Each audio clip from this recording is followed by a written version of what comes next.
In this video, we're going to discuss training tendons using chains the way Alexander Zass did. But if you're new to the channel, thanks for stopping by.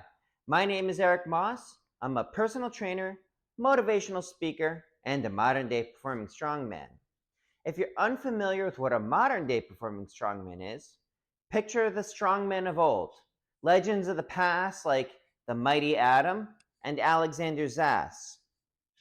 They would perform real-life feats of strength as part of a live show. I do a similar thing, but with a modern-day twist.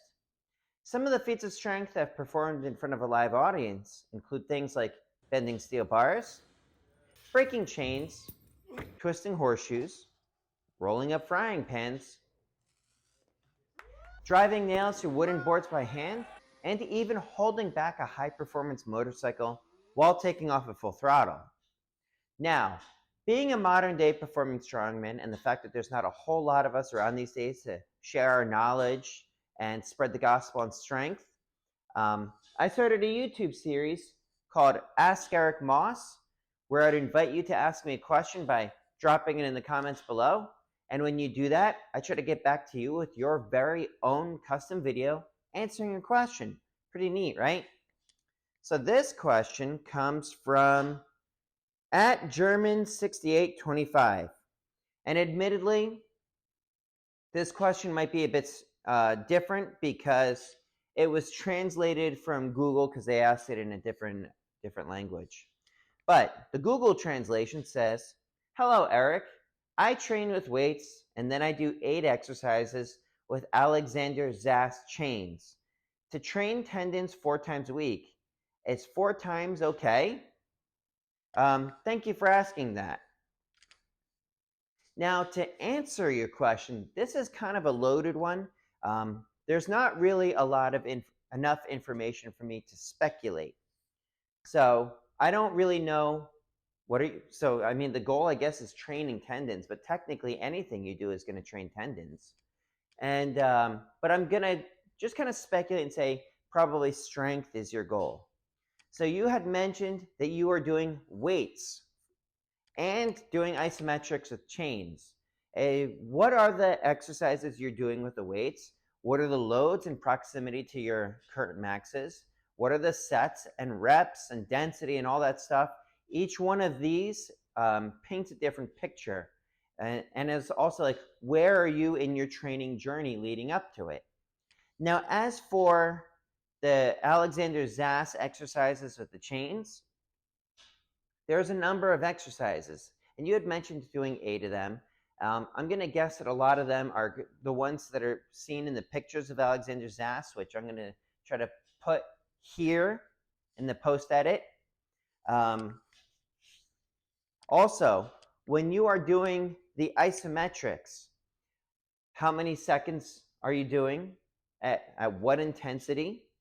What order are you doing them in? And how often? Now,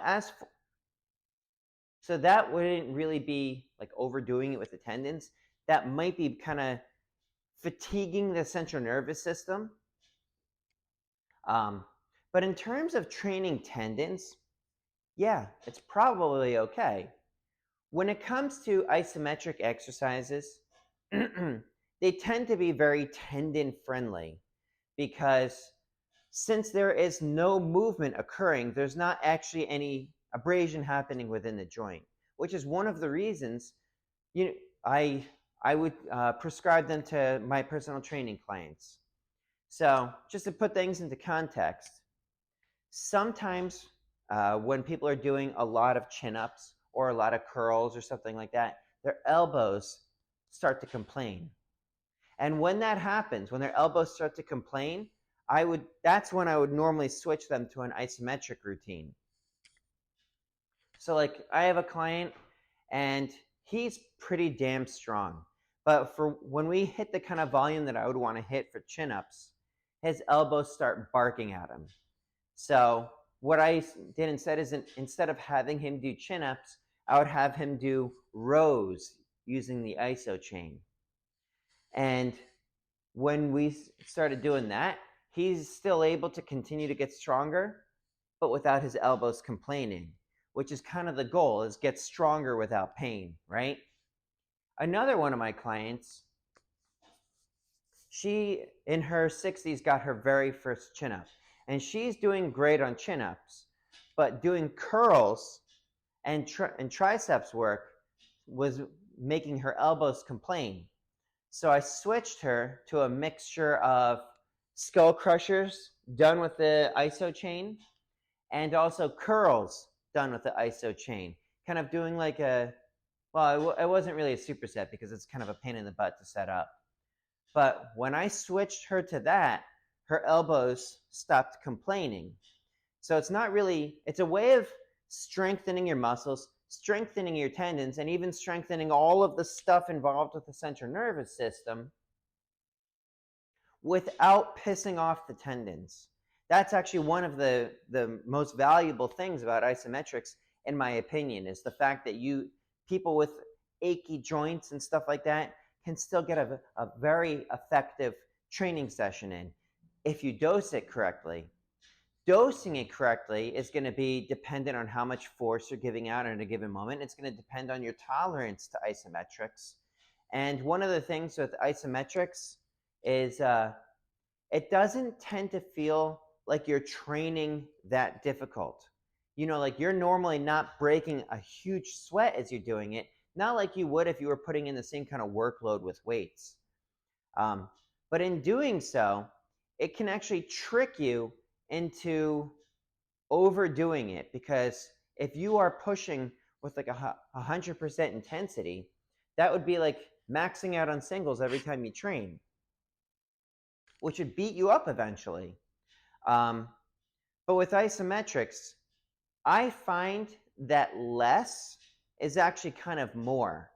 So what I do with my isometrics when I'm in the cycle, and right now I'm not really in a cycle because I don't have any shows coming up for a couple months and I don't have any feats planned that I'm going to struggle with, at least not more than usual, with the exception of the wrenches and me just, well, that's another story for another day.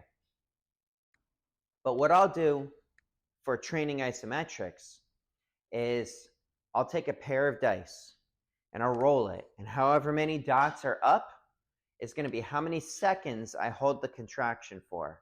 And then I'll take a single die and I'll roll it, and however many dots are up, that'll determine how many rounds I do. So it's a constantly fluctuating workout, which is one of the things with isometrics is, well, one, a lot of the strength gains tend to be very specific to the joint angle, which is appropriate for me because the feats of strength that I do, I don't need to get stronger up here when I'm doing something that's pretty nearly a full extension, which is like the bulk of my bends. So I want to keep those strength gains that are specific to the joint angle. I want to keep them moving forward. Where if you're doing something with like a chain, like let's say you're doing curls or something, you could strengthen over here, you could strengthen over here, you could strengthen up here, all of which would be like done after like every 4 weeks you change it, and you still do get stronger down here, even when it's up here, just not as exaggerated of an effect. But in order to keep things progressing, you have to keep things like kind of the same, but kind of different. Same but different, as they would say within the RKC and Strong First systems. And doing the dice is a way of fluctuating the volume. And, like I might roll 7s, I might roll 12s. It could be as little as 2 for the length of the contraction. And it could be as little as 1 round. It could be as high as 6 rounds. That's plenty of variation, even with the same joint angle. And you could apply a similar thing. I would think that, like I said, less tends to be more because it's not what you're doing, it's what you can effectively recover from. And isometrics can be deceptively fatiguing. You don't even know you're overdoing it until your fine motor control starts going south. But anyways, I hope that answers your question. I hope it was even the right question, because you never know when things get translated. There might be something lost in translation. But I thank you for watching. If you like this video, let me know by hitting that like button. If you want to see more of this sort of thing, or you want to see the chronicles from my various performances across the country, subscribe to the channel. If you think anybody should see this, please share it with them. This YouTube thing isn't rocket science. And of course, if you want to support the channel, keep doing all the things that I just mentioned. Keeping on watching the videos definitely helps me get found with the algorithm. Commenting also helps helps me get found by the algorithm, and it gives me content when it's a form of a question, so that I can continue to have things to pump out without having to try to make it up on my own. And also, you can also support the channel by picking up a copy of my book that chronicles my story and how I became a modern-day performing strongman, and the things that I learned from my various mentors. And you'll probably enjoy it because everybody else who's read it told me that they really enjoyed it, even when they're not really readers. But if you're going to curl up with a book, you could also continue to support the channel by picking up some coffee from Good For You Coffee Club. That's a company my cousin started, and the coffee itself, delicious, free from pesticides and mold and a bunch of other garbage that tends to be found in coffee. And when you do that, use the promo code MyPower10. MyPower10 will give you 10% off of any order that you use that promo code for, and it'll give me a little bit of a kickback as well. But that is it for today. In the meantime, please stay happy, healthy, and strong. Eric Moss, over and out.